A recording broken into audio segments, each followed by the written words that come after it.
Me llamo Isadora Marentes. A mis 72 años he aprendido que la paz puede desvanecerse tan quedito como el timbre de un teléfono en una mañana de lluvia. La lluvia caía desde el amanecer constante y paciente, emborronando los pinos al borde del lago Chapala. Estaba junto a la ventana de la cocina mirando las ondas grises en el agua, cuando el teléfono fijo vibró sobre la encimera. Ya casi nadie llama al fijo. Los que lo hacen suelen tener mi edad o mis recuerdos. Al ver el nombre de mi hijo en la pantalla, algo en mí se detuvo.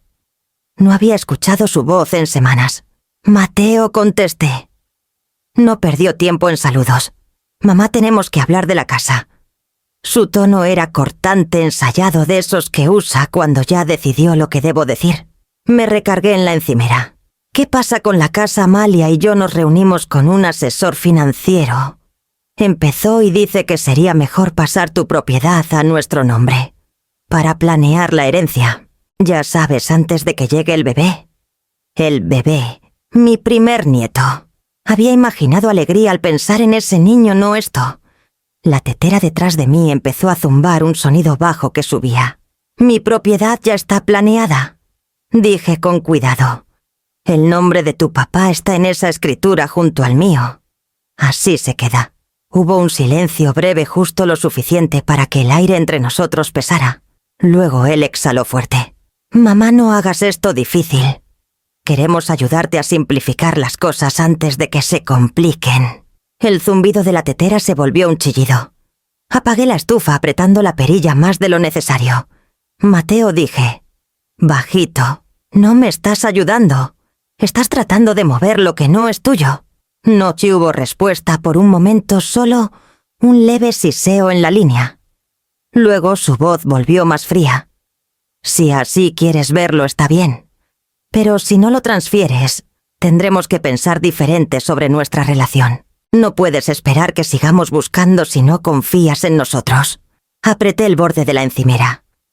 ¿Me estás amenazando con no hablarme? No digo eso, respondió cada palabra medida. Solo que Amalia y yo tenemos nuestra propia familia ahora.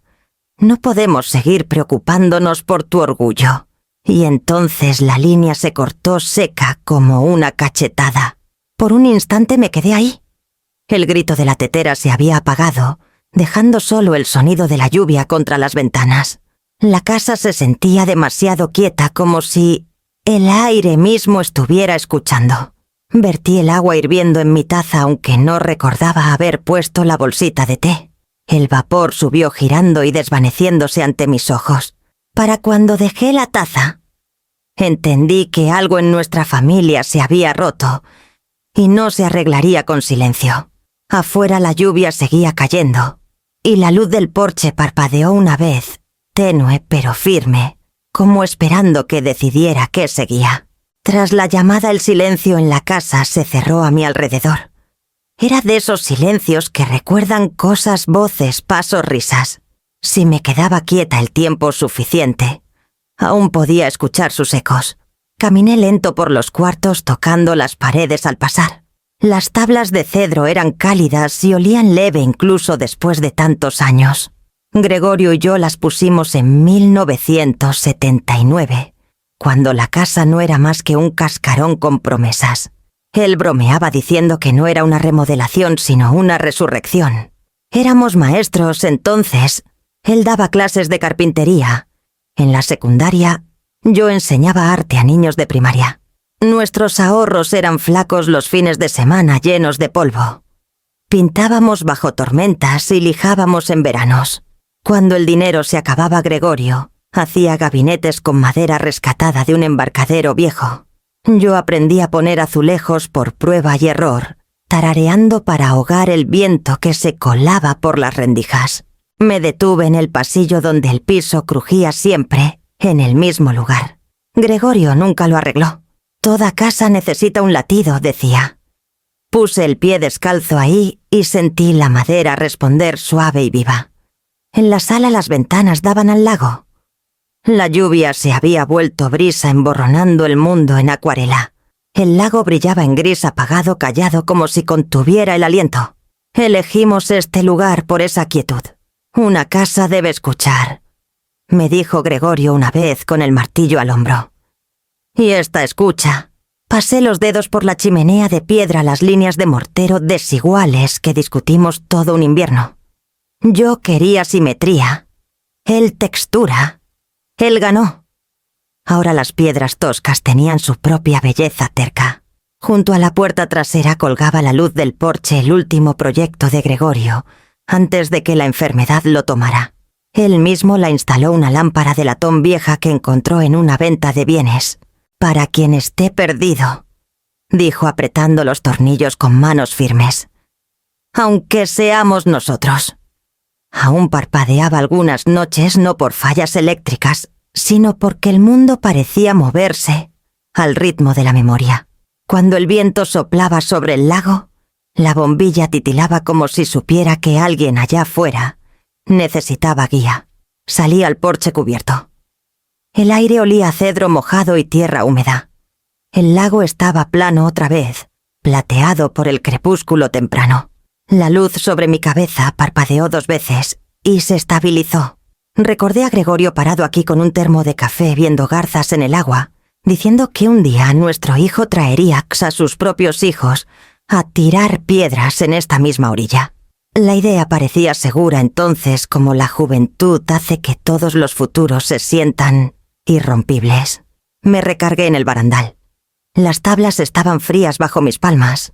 En algún lugar entre los árboles, un pájaro carpintero empezó su golpeteo rítmico, resonando en la quietud como recordatorio de que el trabajo nunca termina de verdad. Adentro el reloj dio las 6. El sonido llenó la casa con su paciencia medida.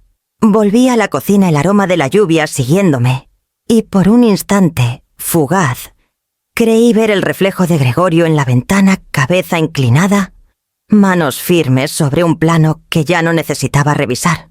Parpadeé y se fue. Solo quedó la luz del porche brillando tenue a través del vidrio, echando sombras suaves sobre las paredes de cedro. Siempre fue su manera de mantener la oscuridad a raya. Esa noche sentí que era una promesa que debía cumplir. Llegaron un domingo por la tarde, justo cuando las nubes empezaban a despejarse. Vi su coche entrar al camino, el sedán viejo de Mateo, lavado y brillante, como si quisiera que la visita pareciera respetable. Amalia salió primero, sus tacones cuidadosos en la grava mojada, un folder apretado contra el pecho. Los recibí en la puerta antes de que tocaran. Mateo me dio un beso rápido en la mejilla, ya distraído. La sonrisa de Amalia era agradable, educada, de esas que le das a un desconocido en el aeropuerto. «Mamá», dijo Mateo frotándose las manos. «Solo queremos hablar las cosas. Nada formal». Asentí, aunque la formalidad era justo lo que traían consigo. El folder en los brazos de Amalia parecía más pesado que papel. Adentro los llevé a la sala. La luz de las ventanas aún era gris y delgada, el aire lo bastante fresco para mantener el fuego encendido. Puse la tetera entre nosotros, el vapor subiendo suave desde el pico. Amalia alisó su falda antes de hablar. «Tienes un lugar precioso, Isadora. Siempre digo que esta casa parece de cuento». Miró a Mateo. «Solo pensamos que tal vez es hora de hacer las cosas más fáciles para ti. Una casa más chica, menos preocupaciones. Estarías más feliz dejando ir un poco». Su voz era cuidadosa, cada palabra envuelta en dulzura. Mateo añadió rápido: «Es puro sentido común, mamá. No deberías lidiar con mantenimiento ni impuestos. Nosotros podemos encargarnos de todo, una vez que esté a nuestro nombre. Tú seguirías aquí el tiempo que quieras, claro». Vertí el té escuchando el leve temblor de la porcelana contra la porcelana. El sonido me dio firmeza. Amalia alcanzó una taza, pero no bebió. Hablamos con un notario solo para aclarar el proceso por si aceptas. Todo es muy estándar. Su sonrisa no llegó a sus ojos. Por un momento no dije nada. La lluvia afuera se había vuelto brisa y a través de ella la luz del porche parpadeó una vez. La mirada de Mateo recorrió la sala, la alfombra gastada, el dibujo enmarcado de las manos de Gregorio, las paredes de cedro brillando leve al resplandor del fuego. Me pregunté si aún veía un hogar ¿O solo valor? Cuando al fin hablé, mi voz sonó calma, casi desprendida. Es generoso que se preocupen por mí, pero la casa no es problema. Me da algo que cuidar. Amalia y Mateo se miraron de esas miradas rápidas que las parejas usan cuando ya ensayaron sus líneas. Solo no queremos que te sientas abrumada, dijo ella suave. Nosotros manejaríamos todo con justicia. Puse mi taza sin tocarla. Justicia, repetí. La palabra se sintió extraña en mi boca. Se quedaron otros 20 minutos hablando en círculos sobre impuestos. Tranquilidad, lo que tu papá hubiera querido. Cuando se fueron, el té se había enfriado con una piel fina en la superficie. Vi su coche retroceder por el camino, las luces traseras brillando rojas en la brisa. Adentro, el reloj sonaba en el silencio constante e imparcial. Por años confundí el silencio con paz, pero parada ahí en la quietud, entendí al fin el silencio era solo rendición disfrazada. A la mañana siguiente llevé las tazas vacías al fregadero, el leve anillo de hojas secas pegado a la porcelana, como un recuerdo que se negaba a lavarse. La casa olía leve a humo y lluvia, una mezcla que siempre me hacía pensar en el banco de trabajo de Gregorio. El fuego se había apagado en la noche, dejando solo cenizas pálidas y un frío que se quedaba. Casi me había convencido de que la visita de Mateo no era más que una preocupación mal encaminada, cuando oí llantas en la grava. Por la ventana de la cocina vi el coche de Amalia entrar al camino otra vez. Bajó celular al oído la expresión tensa, la voz baja pero clara, para llegar por la ventana abierta del porche. Una vez que la escritura esté a nuestro nombre, decía, la refinanciación cubre todo. Solo necesita su firma. Es la única forma de mantener el estudio a flote. Una pausa. No va a pelear. Es chapada a la antigua y Mateo sabe manejarla. Me quedé helada con el trapo en la mano, las palabras golpeando con la fuerza lenta del reconocimiento. El estudio. Entonces eso era su negocio, el orgullo y la carga de Mateo. Gregorio lo ayudó a empezarlo años atrás antes de su enfermedad. Diseño lo llamó Mateo, aunque la mayoría de sus proyectos eran logos para taquerías locales y volantes de campañas en temporada de elecciones. Gregorio había creído en él.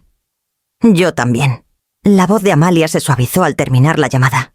Le hablaré esta noche, dijo. Odia pedir ayuda. Luego volvió al coche y se fue dejando la grava revuelta tras ella. Por un largo momento me quedé junto al fregadero mirando las marcas de sus llantas. Debí sentir enojo, pero el enojo era demasiado caliente para lo fría que me sentía de repente. Lo que vino en su lugar fue algo más callado y filoso entendimiento. Fui al estudio, un cuarto angosto que aún olía leve a aceite de cedro y papel viejo. El archivero estaba en la esquina bajo el plano enmarcado de la casa que hizo Gregorio. Abrí el cajón de abajo y comencé a revisar carpetas, mis manos, moviéndose con el ritmo constante de alguien que regresa a un oficio conocido. La escritura estaba ahí amarillenta pero intacta.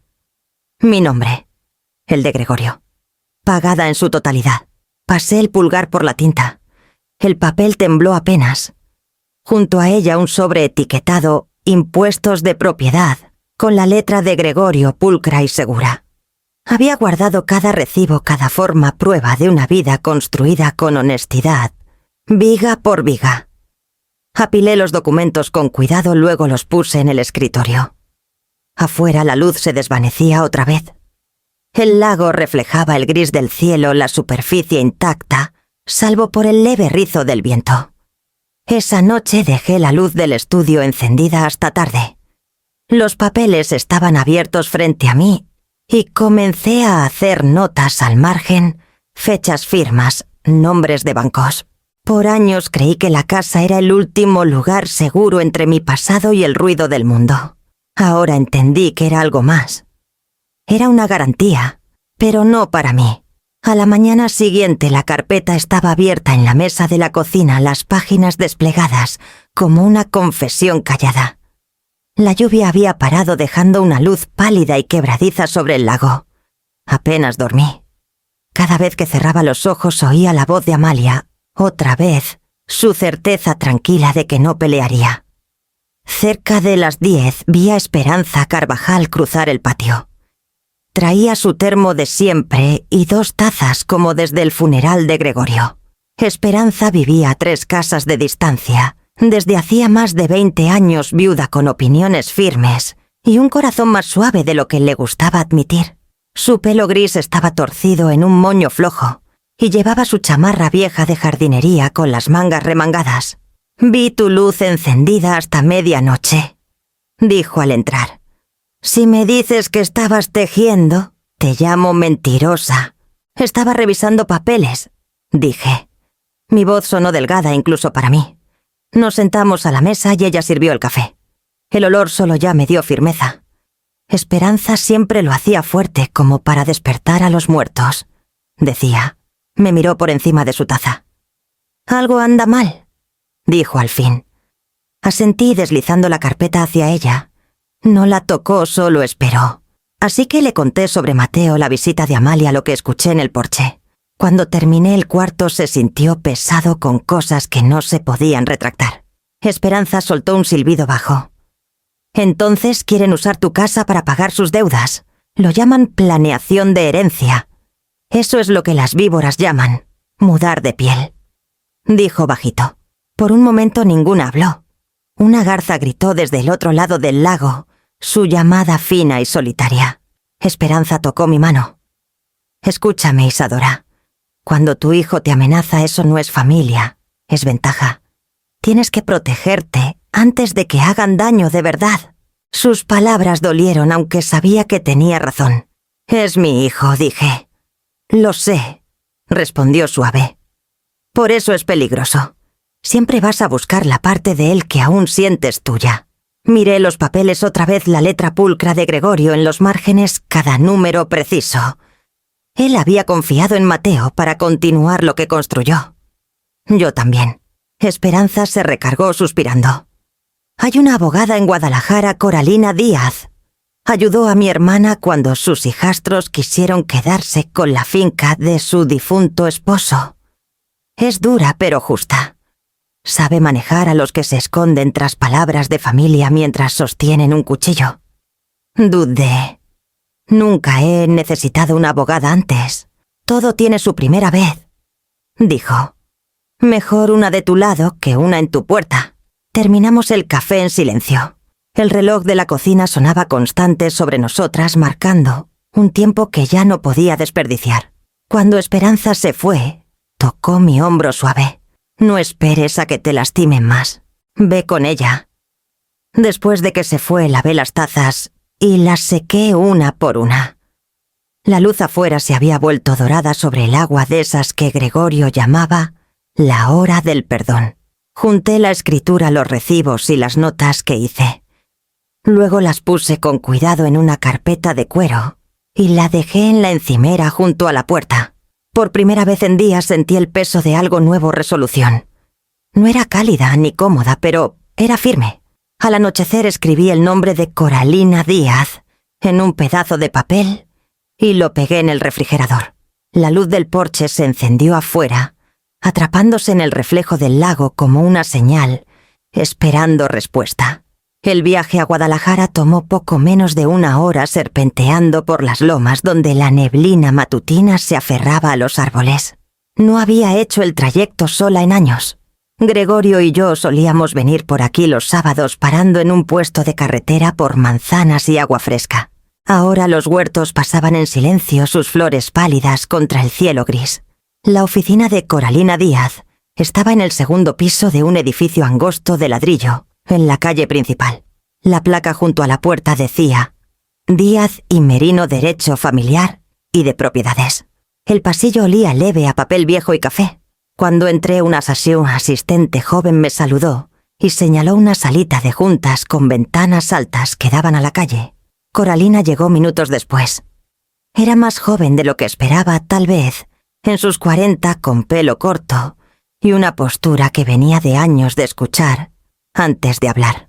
Su saco era azul marino impecable, pero sus ojos tenían la calma de alguien que sabe que el poder no necesita gritar. «Señora Marentes», dijo cálida extendiendo la mano. «Esperanza me dijo que podrías llamar». Pasa, siéntate. Le di la carpeta que traje la escritura, los recibos de impuestos, las notas de Gregorio, en su letra precisa. Las hojeó con atención silenciosa, revisando línea por línea, a veces dando un golpecito con la pluma en el margen. Me senté frente a ella, el murmullo de la ciudad leve a través del vidrio. Tras varios minutos levantó la vista. «Tienes registros impecables. Ojalá todos mis clientes facilitaran mi trabajo así. Estuve casada con un hombre que creía que el papel era prueba», dije. Sonrió leve. «Un hombre sabio». Sus ojos volvieron a la escritura. Luego se recargó su tono directo. «Tu hijo no tiene ningún derecho legal sobre esta propiedad». La frase golpeó con un peso extraño, como escuchar a un doctor decir que algo es curable tras años de dolor. Parpadeé, insegura de haber oído bien. «¿Ninguno?» «Ninguno», repitió. «Tú y tu difunto esposo son los únicos dueños registrados. La hipoteca está pagada en su totalidad. No hay cofirmantes, ni transferencias a fideicomisos, ni enmiendas al título. Lo que sea que estén intentando, no pueden, no legalmente». Y entonces rió suave y genuina. Me sorprendió ese sonido luz cortando una larga tormenta. «Perdón», dijo rápido, aún sonriendo. «No debería reírme, pero es casi refrescante. Tantos casos son complicados. Este no, es puro cuento». La tensión que vivía entre mis hombros desde hacía días empezó a ceder como hielo, derritiéndose al sol lento. No me había dado cuenta de cuánto contenía el aliento hasta entonces. Coralina cerró la carpeta con suavidad. «Van a presionar más fuerte», dijo. «Eso hace la gente cuando siente que pierde el control. Pero nosotros seremos más firmes». Asentí, aún absorbiendo su certeza. «No quiero lastimarlos», dije bajito. «No es eso», respondió. «Se trata de límites, no de castigo. No les estás quitando nada. Estás cuidando lo tuyo». La simplicidad de esa verdad se asentó hondo. Por primera vez desde la llamada de Mateo sentí algo cercano al oxígeno. Coralina hizo unas notas, luego deslizó una tarjeta por la mesa. «Redactaré un aviso preliminar por si intentan algo formal. Si te contactan otra vez sobre la casa, mándalos conmigo directamente. No firmes nada, no acuerdes nada, y no te reúnas sola con ellos». Su voz llevaba una autoridad callada que me dio más firmeza que cualquier promesa. Cuando salí de la oficina, la neblina se había levantado de las lomas. El sol brillaba en el pavimento mojado y el aire olía leve a tierra y lluvia. Manejé a casa con las ventanas entreabiertas, sintiendo el viento cruzar el coche.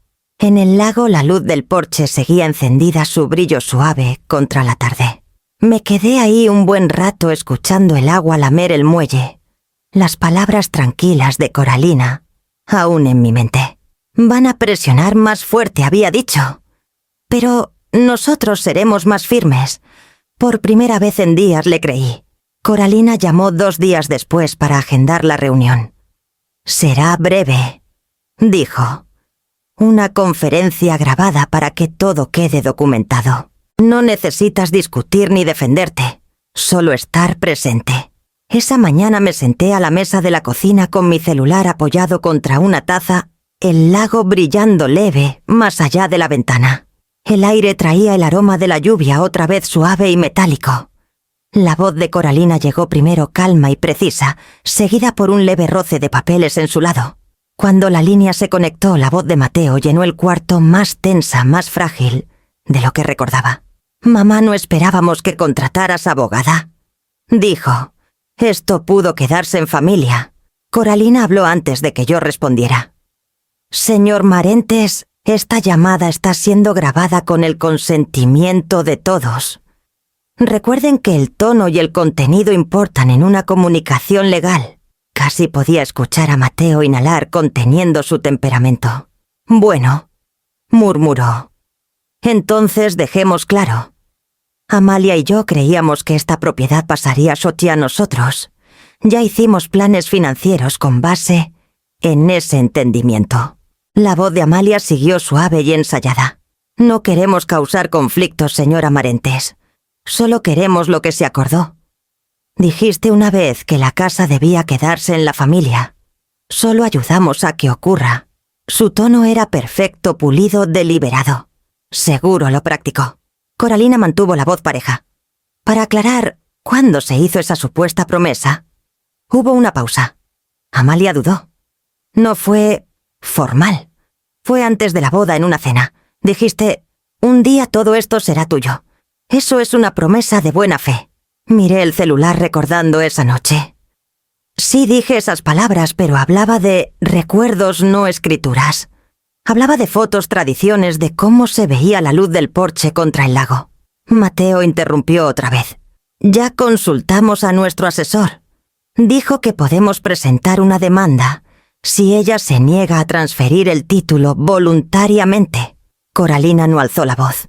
¿Y con qué base, dijo pareja, planean demandar a su propia madre por una propiedad que ella compró, mantuvo y es dueña con título legal completo?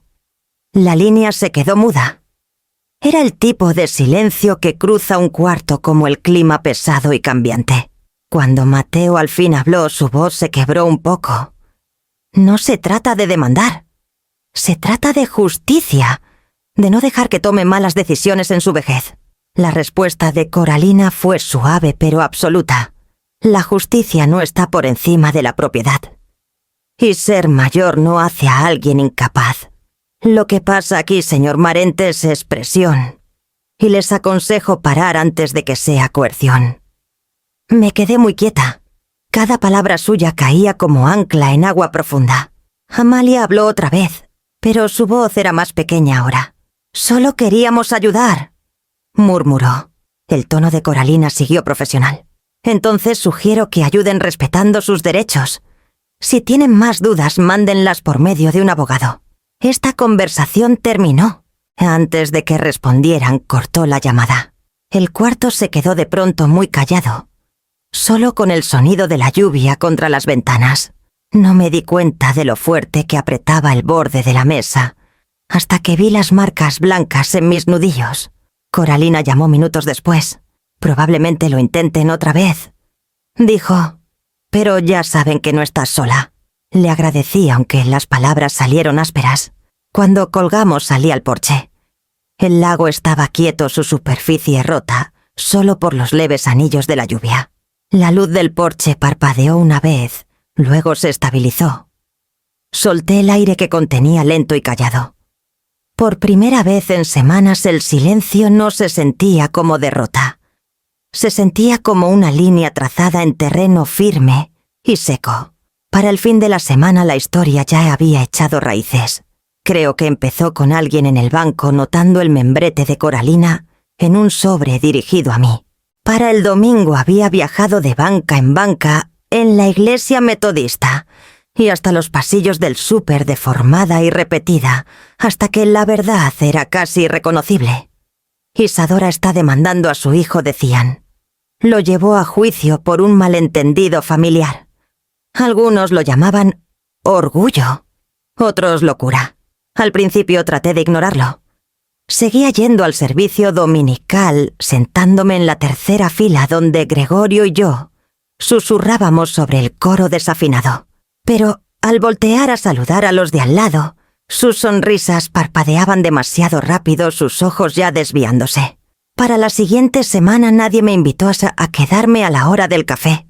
Una mujer, Nancy, que pidió prestada mi charola para pastel el último día de Pascua, la dejó en mi porche sin nota. La encontré ahí bajo la lluvia, un pequeño símbolo de retirada. Primos que no me hablaban en años de pronto encontraron tiempo para llamar, aunque ninguno preguntó cómo estaba. Preguntaban qué estaba haciendo. «Seguro pueden arreglar esto en privado», dijo uno. Otro suspiró al teléfono. «No vale la pena perder a la familia Isa». No lo corregí, que la familia era lo que ya había perdido. La casa se volvía más callada cada día. Hasta las garzas en el lago parecían alejarse más de la orilla. Llené el silencio horneando pan, reacomodando libreros, puliendo la lámpara de latón que Gregorio instaló. Algunas noches me dormía en el sillón, en vez de la cama el tic-tac constante del reloj, llenando el espacio donde antes vivía la plática. Esperanza fue la única que venía sin preguntar si era verdad. Cada jueves por la tarde llegaba con una bolsa de papel con muffins y su comentario de siempre. Si estás comiendo sola lo estás haciendo mal. Nos sentábamos a la mesa hablando de cosas comunes, el precio de los duraznos, el perro del vecino que nunca para de ladrar, el nuevo cajero del súper, que parecía muy joven para cargar una sandía. Cuando se iba el silencio volvía, pero se sentía menos cruel por unas horas. Una noche, cuando los rumores se volvieron demasiado fuertes en mi cabeza, saqué un cuaderno del escritorio viejo de Gregorio y empecé a escribir. No cartas, no súplicas, solo hechos. Cada línea era una pequeña recuperación del orden. Anoté fechas de llamadas, palabras dichas, sentimientos que no podía admitir en voz alta. La tinta estabilizaba mis manos. Escribir hacía que el caos se desacelerara, como si, al nombrar las cosas, pudiera evitar que me tragaran entera. Afuera la primera helada se juntaba en el borde del barandal del porche. El aire se había vuelto filoso y el olor a pino llegaba desde el lago. Cerré el cuaderno presionando la palma contra la cubierta hasta que la página se enfrió.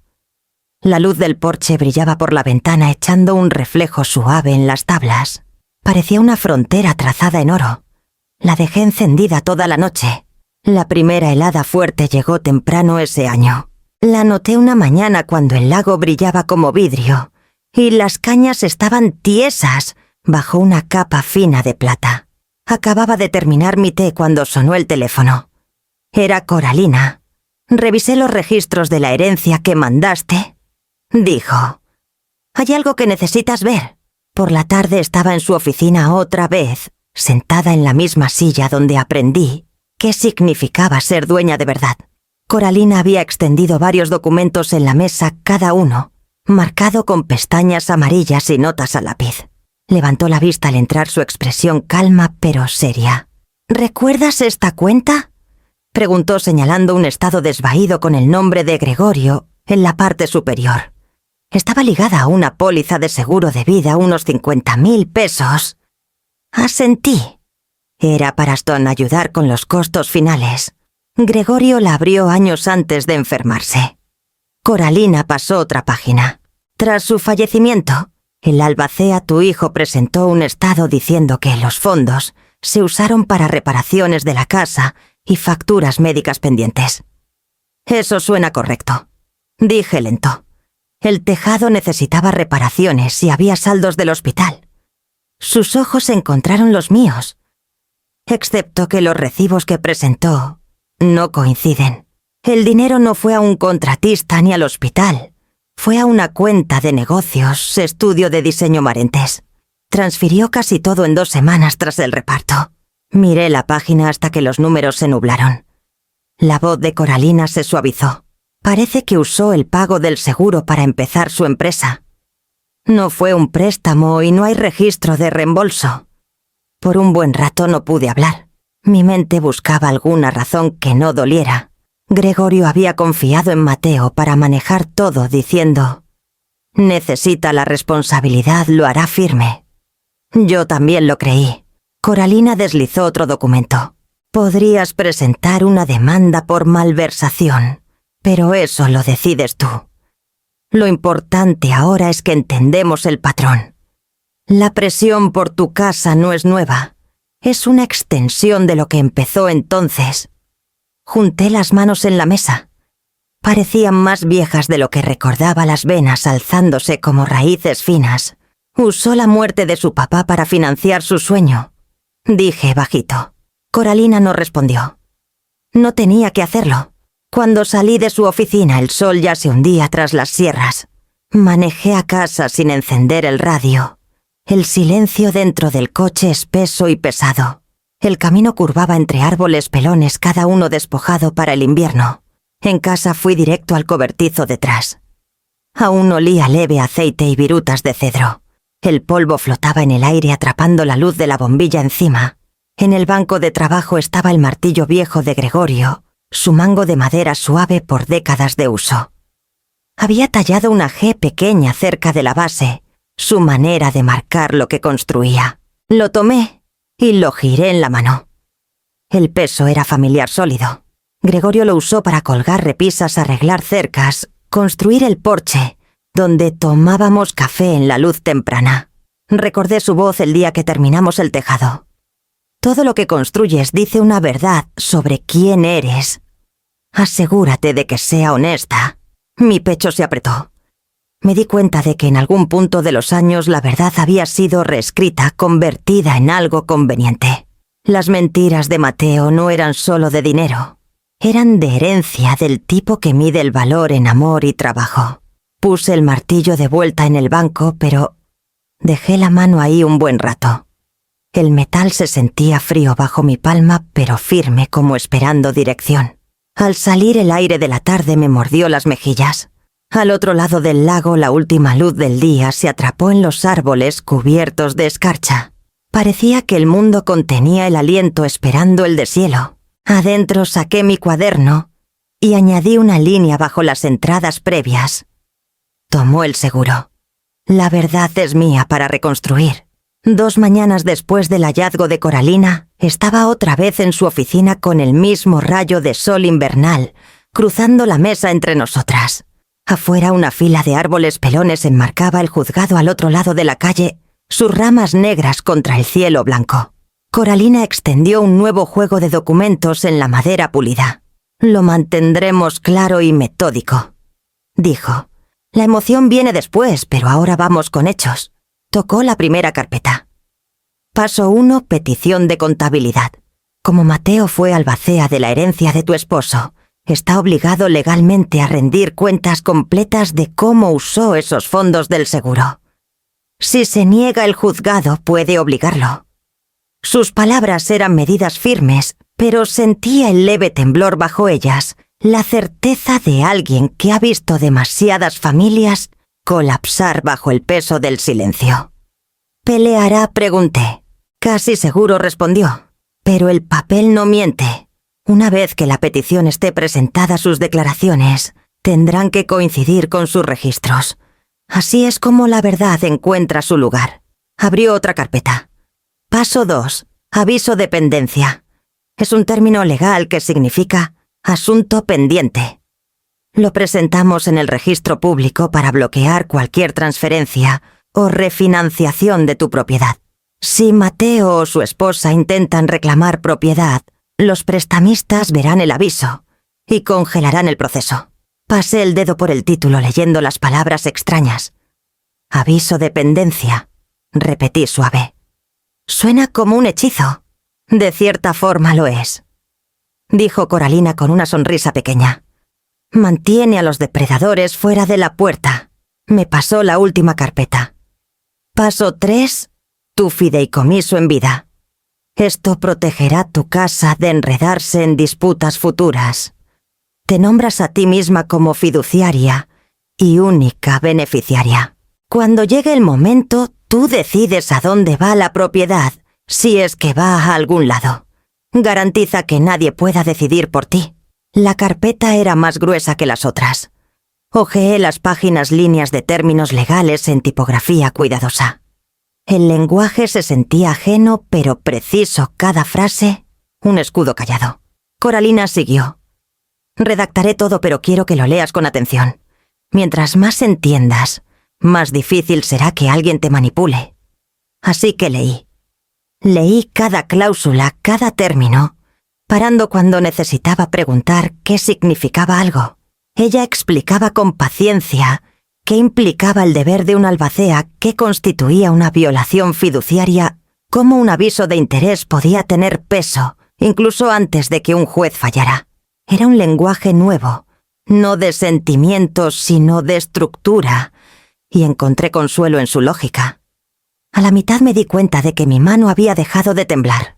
Por años confié en el instinto y la bondad para navegar conflictos. Ahora el conocimiento me daba algo más sólido, algo que Gregorio habría reconocido. Cuando terminamos, Coralina apiló las carpetas con cuidado y dijo: presentaré la petición el viernes. Los otros 2 documentos seguirán de inmediato. Una vez en marcha no podrán tocar tu casa ni en papel. Asentí aún absorbiendo el peso de lo que había construido entre nosotras, no venganza, sino protección. Antes de irme me preguntó si estaba bien. Dudé, luego dije la verdad. Es raro. Mientras más aprendo, menos duele. Sonrió suave. Así funciona la claridad. No borra el dolor, reemplaza la confusión. En el camino a casa, el cielo se había despejado las sierras, alzándose nítidas contra el horizonte. El radio se quedó apagado y el camino curvaba como listón por las lomas. Al llegar al lago, el aire estaba frío y limpio. Llevé las carpetas adentro, las puse en la mesa de la cocina y me serví una taza de té. Mientras pasaba las páginas otra vez, las palabras legales ya no parecían barreras, sino vigas cada una, sosteniendo el tejado de algo que pensé que se caía. Afuera la luz del porche brillaba pálida en la tarde, firme como un respiro. La miré por la ventana y sentí la calma lenta y deliberada de una mujer aprendiendo a construir otra vez, ahora con conocimiento, en lugar de esperanza. Ocurrió un miércoles por la mañana gris y sin viento. Había ido al pueblo a mandar un paquete pequeño, nada urgente, solo una bufanda que tejí para la nieta de Esperanza. La oficina de correos olía leve a tinta y chamarras de invierno. Estaba por pasar cuando la puerta se abrió detrás de mí, y una voz dijo mi nombre. Señora Isadora Marentes. Me volví, y un hombre con chamarra marrón del condado dio un paso adelante, un folder bajo el brazo. Su cara era educada, practicada. Sí, dije. Me extendió un sobre. Lamento tener que hacer esto, señora. Ha sido notificada. El cuarto pareció encogerse con las palabras. Tomé los papeles, mis dedos rozando el peso frío del folder. Algunos en la fila fingieron no mirar. Una mujer dejó caer sus llaves. Otra se movió incómoda como si la culpa fuera contagiosa. El oficial carraspeó. El acuse de recibo está arriba. Solo firme y quédese con el resto. Firmé donde señaló mi pluma firme. Cuando se fue, la puerta se cerró con un golpe hueco, y cada sonido en el cuarto parecía más filoso. El zumbido de la máquina expendedora, el roce de botas en el azulejo, el murmullo quedito de alguien diciendo mi nombre. Afuera el viento había levantado trayendo un leve olor a nieve desde las sierras. Me quedé en la banqueta mirando el sobre. La dirección de remitente en tipografía limpia. Mateo Marentes y Amalia Marentes demandantes. En el coche lo abrí con cuidado, el papel crujiendo en la quietud. Las palabras se nublaron al principio, luego se aclararon al leer. Demanda incumplimiento. De acuerdo familiar implícito. Me acusaban de retener una propiedad que por entendimiento compartido les pertenecía. Querían la escritura transferida de inmediato junto con daños por estrés emocional. Podría con haber sido absurdo si no fuera tan personal. En el súper más tarde ese día, sentía los susurros siguiéndome por los pasillos. «Qué pena», murmuró alguien en la sección de frutas. «Demandar a tu propio hijo». Otra voz añadió. «Siempre has sido terca. Ya saben cómo el orgullo tuerce a la gente». Mantuve los ojos en la lista en mi mano leyéndola, aunque ya sabía qué decía leche, harina, té. Las palabras ya no se sentían como compras, sino como prueba de que mi vida aún era mía. Al llegar a casa puse los papeles en la mesa junto a las carpetas de Coralina y la llamé. Contestó al segundo timbre. La presentaron, dije. Su voz era calma, casi tierna. Déjame adivinar, incumplimiento de acuerdo familiar implícito. Sí, entonces es hora de enseñarles qué significa familia de verdad. No había amargura en su tono, solo resolución. Miré los papeles otra vez, las páginas abiertas como una herida que al fin podía tratarse. Está bien, dije. Dime por dónde empezamos. Primero dijo, tomas aire. Luego presentamos nuestra respuesta. Y nos aseguramos de que la próxima vez que vean tu nombre en la corte, sea junto a la palabra demandada, no víctima. Colgué el silencio de la casa cerrándose a mi alrededor como un escudo. Por la ventana el lago estaba quieto y pálido, un espejo sin distorsión. Junté los papeles y los puse con cuidado en su sobre. La luz del porche parpadeó al caer el crepúsculo. Su brillo se extendió por el patio helado firme y sin parpadear. Para el fin de la semana siguiente, Coralina había presentado nuestra respuesta a una contrademanda por fraude y malversación de fondos de la herencia. Era directa, sin adornos, imposible de ignorar. Su asistente dejó una copia sellada en mi casa una mañana en un sobre cerrado. Su peso era pequeño, pero cargaba años de silencio. Al fin, con voz, la petición detallaba todo el dinero del seguro, los pagos desviados, los recibos falsificados. La leí 2 veces, estabilizándome en cada párrafo. Mi nombre aparecía como demandante esta vez, y el de Mateo como demandado. Ver esa inversión debió traer satisfacción. No lo hizo. Solo se sentía inevitable el giro final de algo que venía rodando hacia nosotros por años. Coralina llamó esa tarde. «Primero van a entrar en pánico», dijo. «Luego van a fanfarronear. Déjalos. La verdad no es amable, pero es paciente». Sus palabras se cumplieron antes de lo esperado. En 3 días la historia llegó al periódico local. Una nota pequeña en la segunda página decía: «El escándalo del fideicomiso Marentes, empresario local, acusado de mal uso de herencia». El artículo citaba archivos públicos de la corte, nada más. Pero en un pueblo así, eso bastaba para empezar el eco. En la ferretería 2 hombres dejaron de hablar al pasar yo. La cajera del banco evitó el contacto visual cuando firmé un retiro. Hasta la bibliotecaria, que siempre guardaba las novelas de misterio nuevas, para mí, de pronto necesitaba reacomodar los estantes cuando entraba. En contraste, Esperanza se volvió más ruidosa en su lealtad. «Parece que nunca han visto un expediente judicial», dijo cuando trajo sopa esa noche. «Olvidan que el chisme también deja huellas». Sonreí leve, pero no dije nada. La casa se sentía pesada con el peso de tener razón, cuando todo lo que quería era paz. Las noticias me llegaban en pedazos. Los papás de Amalia dejaron de ayudar con su hipoteca. El socio de Mateo, un joven llamado Horacio, se retiró del estudio tras la salida de inversionistas.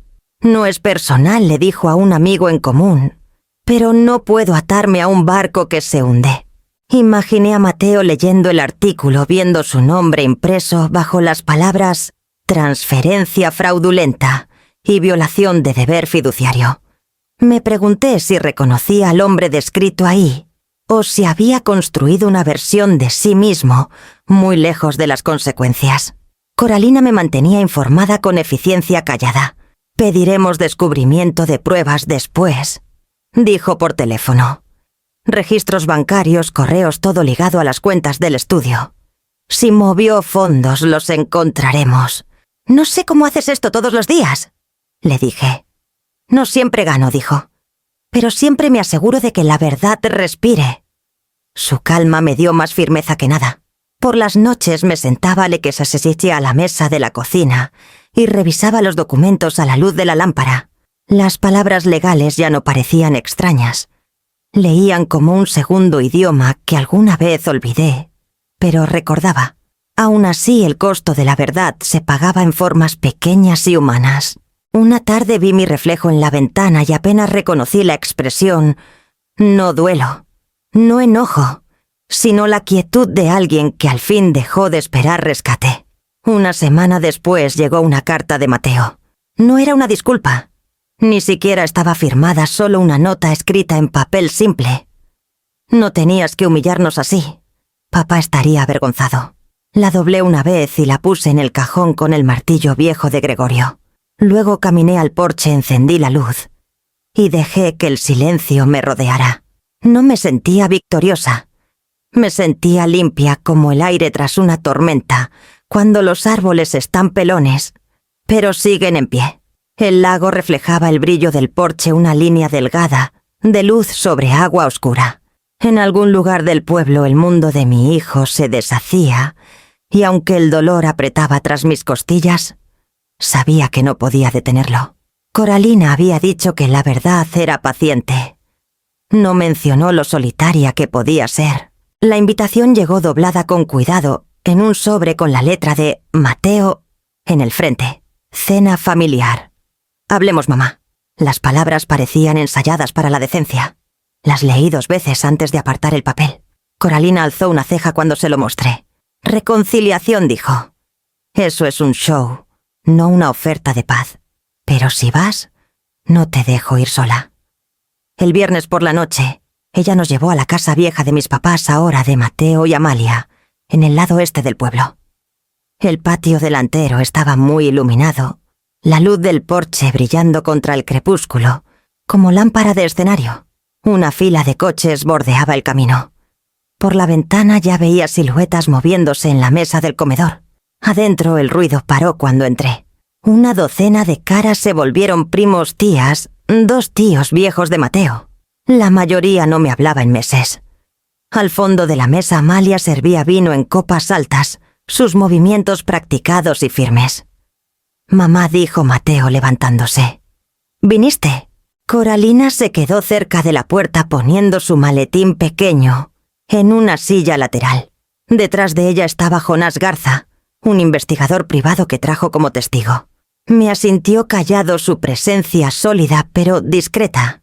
Tomé el asiento frente a Mateo. La mesa brillaba con platillos que olían a mantequilla y tomillo. Amalia sonrió demasiado brillante.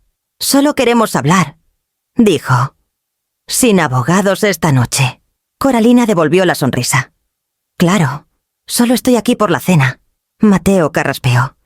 «Mamá, esto ha ido demasiado lejos. Nos has avergonzado, arrastrado a la familia por tribunales. Estás destruyendo todo lo que papá construyó». «Tu papá construyó esta casa», dije pareja. «La estoy protegiendo». Empujó su plato. ¿Protegerla? La estás acaparando. La convertiste en un símbolo de castigo. ¿Cómo puedes sentarte ahí y actuar como víctima? Su voz se quebró en la última palabra. Por un instante vi al niño que fue el que me traía dibujos de crayón del lago, el que creía que el esfuerzo podía arreglar todo. Pero esa versión estaba enterrada bajo resentimiento. Coralina puso las manos en la mesa. «Señor Marentes», dijo, «calma como piedra antes de que siga acusando a su madre. Debe saber algo». Jonás dio un paso poniendo una carpeta frente a Mateo. «Registros bancarios», siguió Coralina. «Transferencias de la cuenta del seguro de su papá hace 5 años. 50.000 pesos canalizados a su estudio de diseño. El mismo dinero que le dijiste a tu madre que fue para facturas del hospital». Los ojos de Mateo cayeron a la página. Sus labios se abrieron, pero no salió sonido.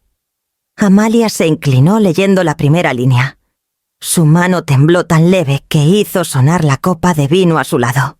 Mateo susurró. «¿Qué es esto?» No dijo nada. Su cara perdió color. La voz de Coralina siguió pareja. «No es especulación. Está documentado. Usaste fondos que te confiaron para administrar. Lo ocultaste con declaraciones falsas. Y luego presentaste una demanda contra la persona a la que le robaste». Nadie habló. El cuarto parecía respirar al unísono y parar. La silla de Amalia chirrió al retroceder. «Me dijiste que el seguro fue para la hipoteca», dijo. «¿Dijiste que todo era legal?» Mateo levantó la cabeza a ojos vidriosos. «Lo hice por nosotros», dijo. «Por el negocio. Pensé que lo repondría cuando llegaran los contratos. Los contratos no reemplazan la integridad», dijo Coralina suave. Alrededor de la mesa los familiares se movieron en un silencio incómodo. Uno de los tíos murmuró algo sobre asuntos familiares, pero hasta él calló cuando Amalia se levantó. Se volvió a mí las lágrimas marcando su rímel. «No lo sabía», dijo la voz apenas un susurro. «Te juro que no». Luego salió de la mesa, sus tacones sonando por el pasillo como signos de puntuación a una frase que nadie quería terminar. Mateo la miró, la boca entreabierta, las manos flojas en el mantel. Sus ojos buscaron los míos buscando una clemencia que ya no reconocía. Doblé mi servilleta y la puse con cuidado junto a mi plato. «Dijiste que papá estaría avergonzado», murmuré. Tenía razón, pero no de mí. El reloj en la pared dio las 7. Nadie se movió. Coralina juntó la carpeta, la cerró con precisión y señaló la puerta. Al salir, el aire de la noche se sentía más filoso, más limpio de esos que despejan el humo tras un incendio. Detrás las voces subieron otra vez apagadas incrédulas, el sonido de la negación volviéndose realización. No miré atrás. El invierno se asentó por completo, antes de que el polvo de la cena se asentara. Los papeles presentados tras esa noche se movieron rápido por la corte, demasiado rápido para que Mateo recuperara el paso. En un mes, la contrademanda se volvió registro público, y cada socio de negocios local que alguna vez alabó su visión creativa empezó a alejarse. Coralina me mandaba las actualizaciones sin comentarios. El estudio perdió a sus 2 clientes más grandes, decía una nota. No hay fondos para la nómina. Otra llegó días después.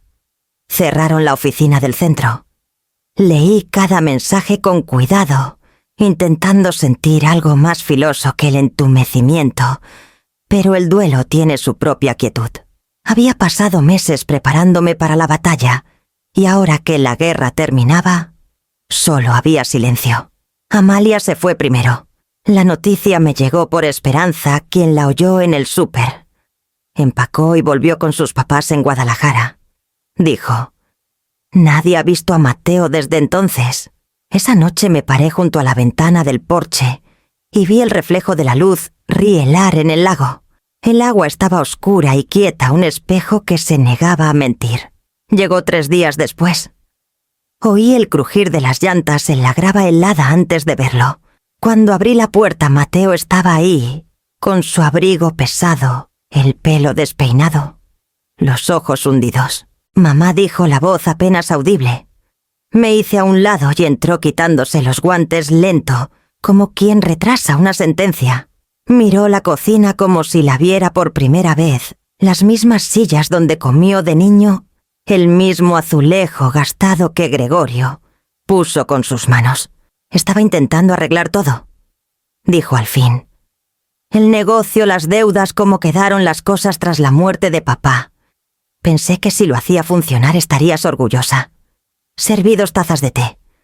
Arreglar todo empieza con decir la verdad», dije, «y eso comienza contigo mismo». Se hundió en la silla frente a mí.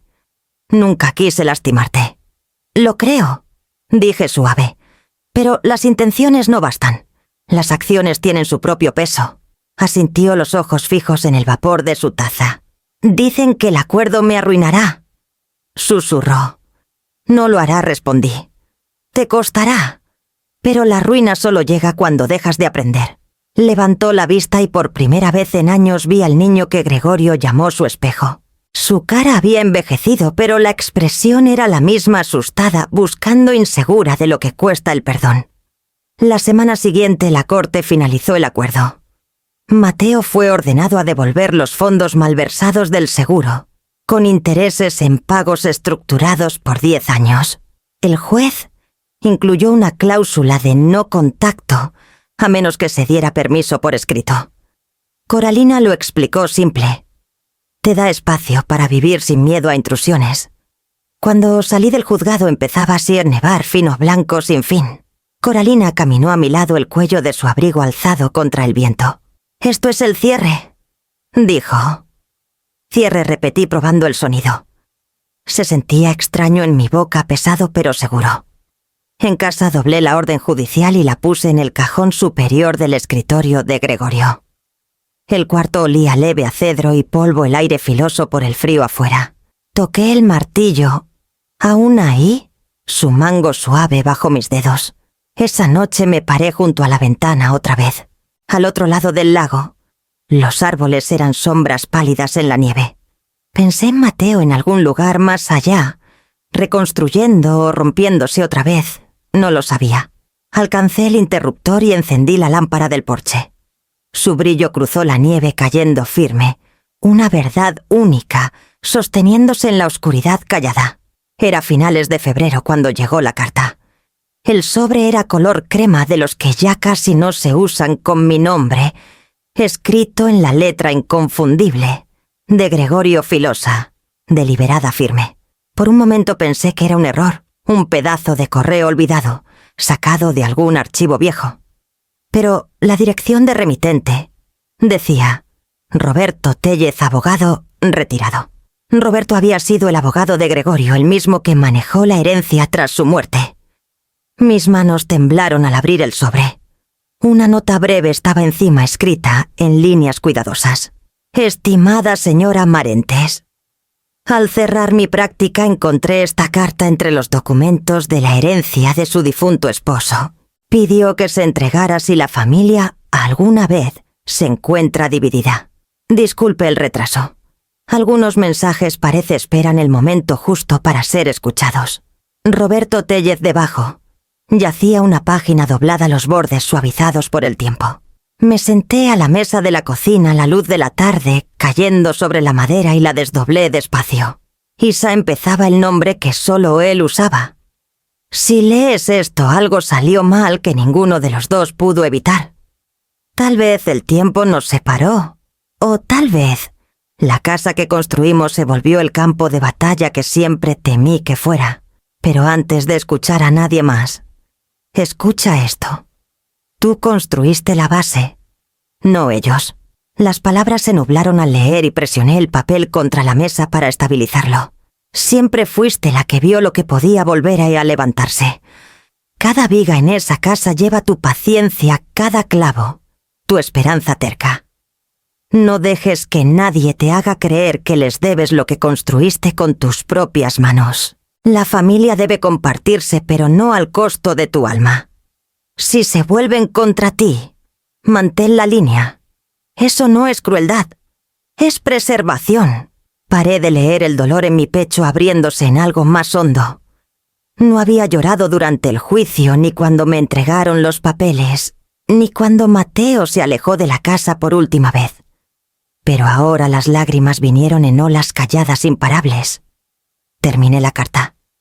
Querrás perdonarlos, y tal vez deberías algún día, pero no antes de que entiendan lo que cuesta el perdón. No es gratis, se construye como todo lo que vale la pena conservar. Cuando te encuentres sola, ve al taller. Siéntate un rato con mis herramientas. Te dirán lo que habría dicho si aún estuviera ahí. Con amor siempre, Gregorio. Doblé la página por sus pliegues y la llevé al taller al borde del patio. El aire estaba lo bastante frío para morder, pero el olor a cedro y aceite seguía dentro el mismo aroma que llenaba mis pulmones cuando construimos el porche juntos, hace décadas. El polvo flotaba en la luz invernal fina, atrapándose en los contornos de sus herramientas viejas, cada una aún colgada, donde él las dejó. Encontré el martillo en el banco de trabajo, el de la G tallada en la base. Me senté en el banquillo a su lado, poniendo la carta doblada en mi regazo. El mango del martillo estaba desgastado por el uso, su peso perfectamente balanceado en mi palma. Por un buen rato no me moví.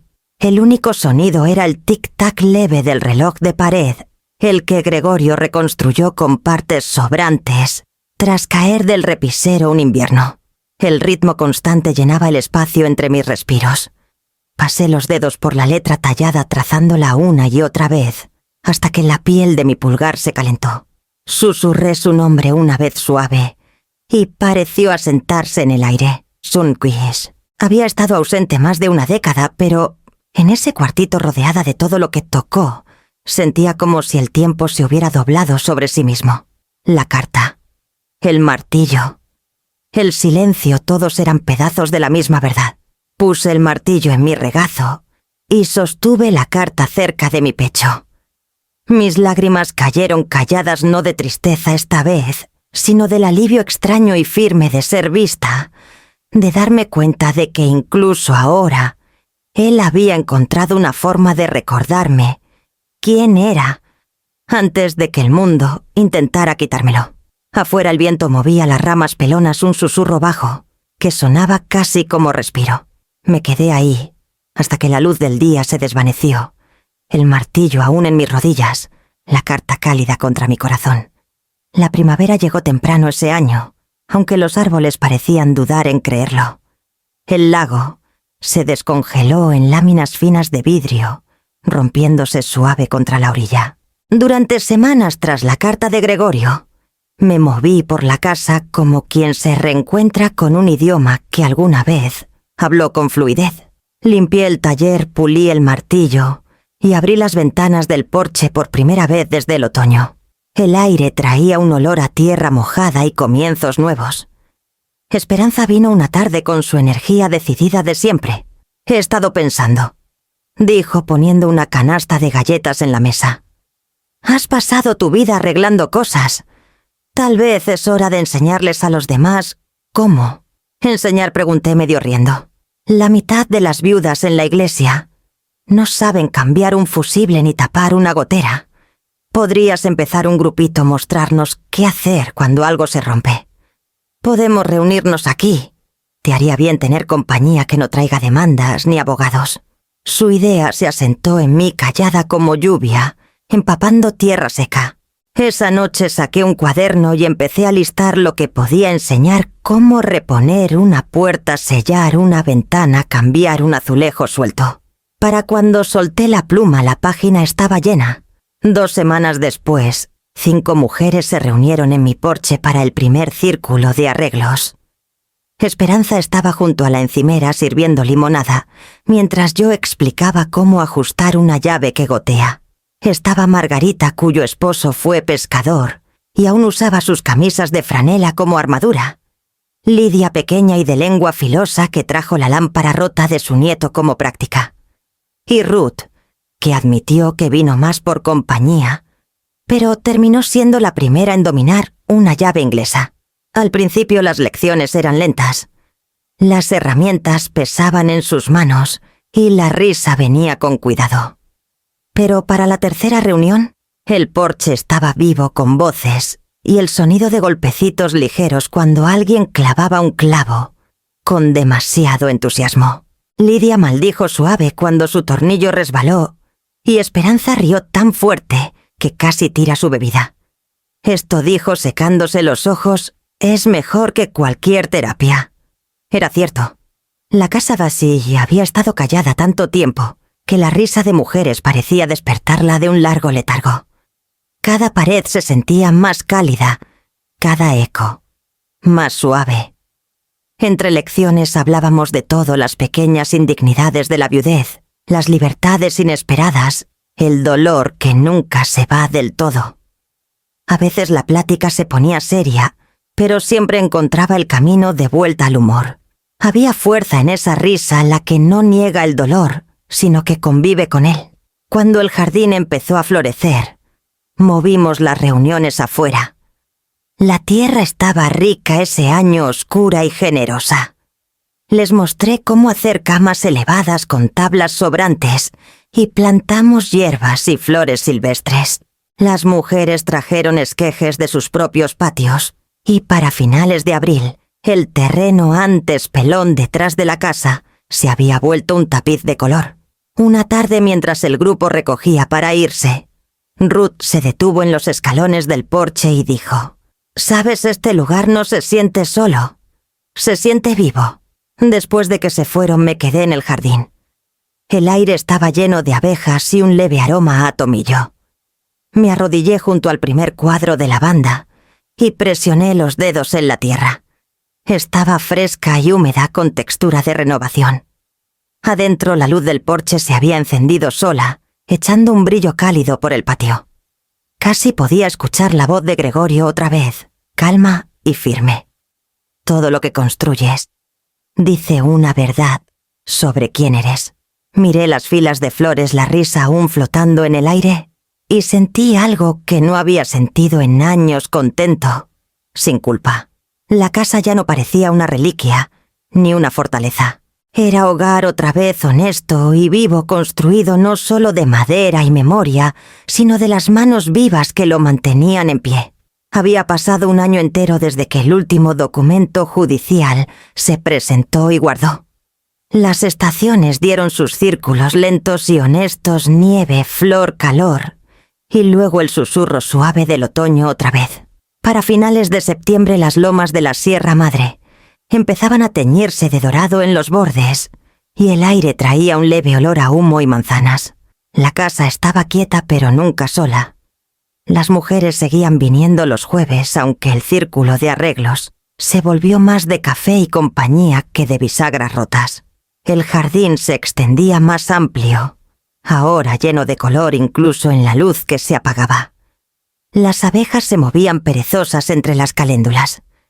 El lago más allá de los árboles reflejaba el cielo naranja su superficie calma e intacta. Pasé la tarde puliendo una placa pequeña de latón que pedía un artesano en Guadalajara. Las palabras eran simples grabadas en letras claras. Bienvenidos por respeto.